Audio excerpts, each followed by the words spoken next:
with the Dow turning down just one ahead of the opening bell. Shares mostly lower in Asia Monday following Friday's steep decline in tech shares on Wall Street.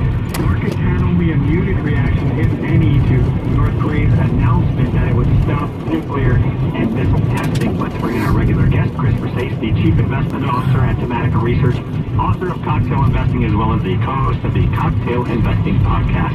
Chris, good Monday morning. Happy Monday. Talk about that muted reaction really quickly here. It happened over the weekend, the announcement. Does that have anything to do with it? Does that have anything to do... The muted reaction to North Korea's announcement that it was halting its missile launches anyway? Yeah, I don't think so. I mean, we're in the thick of earnings season, and, if you look towards the end of last week, it seemed to anybody, the only thing people seemed to care about was what was going on with Apple and potentially big cuts to iPhone X production, given comments from TSM. And, for once you would think that the news that you're talking about with North Korea would actually drive the headlines, but it did not. I think that tells us that the market is really focused on measuring up all these earnings that we'll be getting and what that means for the next stage of the market. So let's talk about the earnings. You have, 170 reporting in the S&P 500. You always say the S&P 500 is the one to watch. What's significant about that? Who are you keeping a close eye on? Well, I mean, to begin with, it is a big week in general. There are over 800 reports coming at us, so it'll be fast and furious.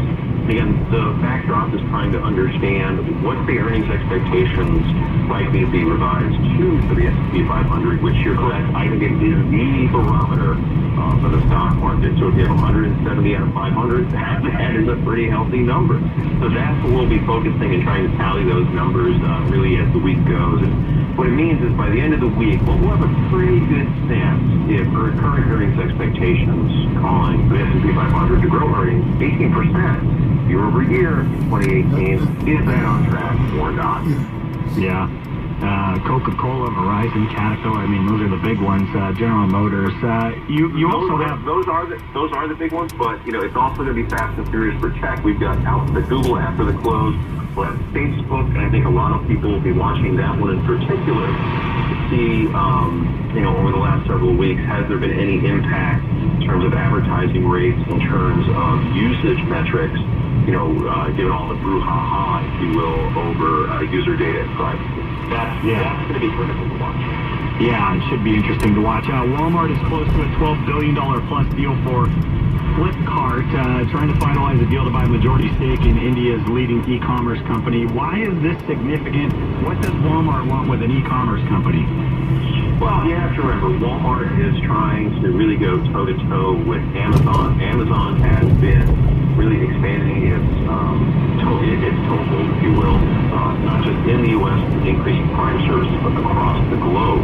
And Walmart is trying to catch up with that. As far as why India, if you were to look at the demographics in India, and Apple's own Tim Cook has pointed this out several times, from an age perspective, from a disposable income perspective, that is the country to watch. And it's widely expected that in some 10 years, India will be a greater economic powerhouse than China. So I see Walmart and Amazon too trying to get into that market, ahead of that explosion.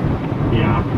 We have an NABE survey coming out today. It may have already been released. I don't know. America's Business Economist sketching a bright picture for the coming months. They found more of their companies foresee rising sales and expect to continue hiring at rising pay. But at the same time, Chris, 2/3 of respondents in this latest survey said that the tax cuts haven't affected their plans.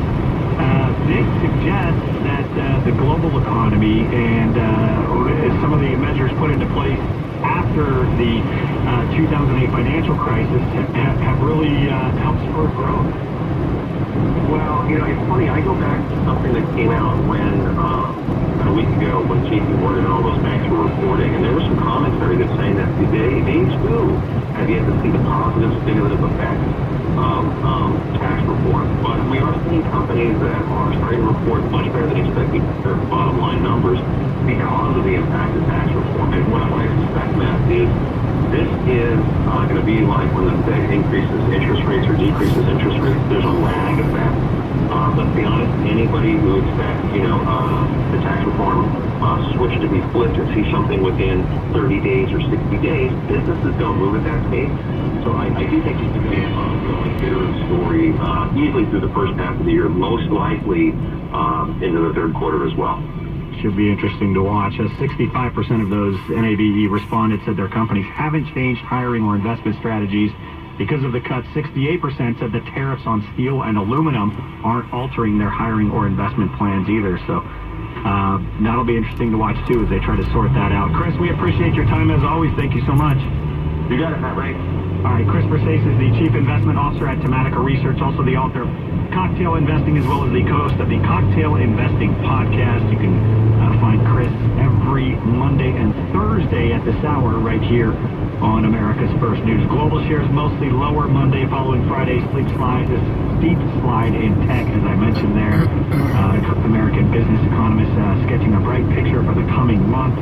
5 major consumer brands say that after they refused exclusive partnership with Chinese e-commerce giant Alibaba, traffic to their products fell, hurting sales. 3 are U.S. companies with billions in revenue.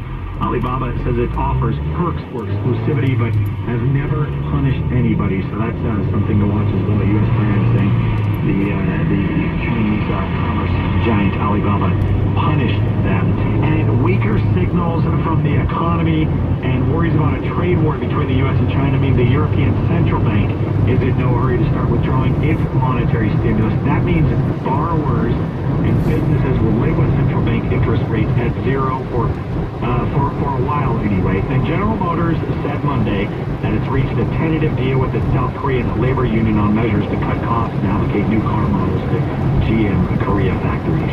Don't forget, you can take us with you wherever you go. Download the TalkStream Live free mobile app. You can always reach out to yours truly on social media, Twitter or Facebook. I'm at Matt Ray Talk. Use the hashtag AFN. Follow the show on Twitter at America's First News. Use the hashtag AFN there as well. You've heard me talk about Life Change Tea before, folks. It's a game changer. Life Change Tea is also a proud sponsor of America's First News. I drink it. I've dropped a few pounds. That's important. I'm trying to get my beach bod back into shape, my bodacious beach body here. I want to get the Birdwell fridges back on, my six-pack now. I have a dad bod, but look, I have dropped a few pounds. That's a nice side effect of Life Change Tea. All natural ingredients, nothing processed. A proprietary herbal formula is designed to rid your body of toxins, molds, parasites, bacteria, a gentle daily cleanse of the stuff that we didn't have in food 60 years ago when it was minimally processed, free of herbicides, pesticides, GMOs. No wonder we feel so run down. Try it for yourself today. Go to getthetea.com. Life Change Tea is not available in stores. Enter Matt Ray at checkout. You'll get free shipping. Go to getthetea.com. That's getthetea.com. Where breaking news comes first. America's First News will be right back. This is Dan Phillips. You owe the IRS money you can't pay, or tax debts crippling you? I've defended people from the IRS for over 30 years. I've helped thousands, and I can help you too. I wrote the book on IRS settlement, and I'm telling you, there's no such thing as a hopeless case. Call 800-34-NO-TAX to finally get free of IRS debt. With the IRS's new programs, there's never been a better time to solve your problem. Call 800-34-NO-TAX. That's 800-34-NO-TAX, or my website, danphillips.com. Hey folks, CBD is a home run hitter for health right now. Why? Because of what it does for the body. Unfortunately, I can't tell you all about the benefits. There's reason.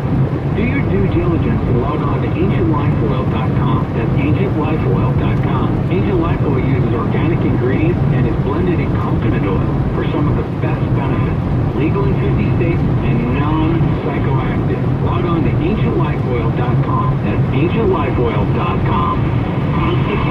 Freedom on Portland's right place to talk. Freedom 970. This is Portland's right place to talk. Freedom 970. KUFO AM Portland. It's day 2 of a manhunt in Tennessee.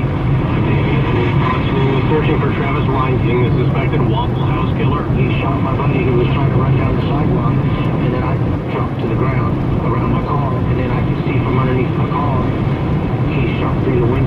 truck, and then he went inside and started shooting. 4 people were murdered. 4 others injured. Fox's Evan Brown is more alive. And police in Antioch, Tennessee say the number of deaths might have been greater if not for the acts of James Shaw Jr., a customer at the Waffle House who confronted Travis Reinking and wrestled away the AR-15. I'm just a regular person.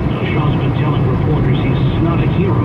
And I think anybody could have did what I did. Well, Shaw himself was injured by a bullet grazed to his hand. Reinking remains on the loose. Police believe he still has possession of one handgun there. And Evan, Nashville's Mayor David Riley is joining the call for stricter gun laws to address mass shootings, domestic shootings, accidental shootings, and homicides. France's leader will meet with President Trump today and tomorrow when there will be a state dinner.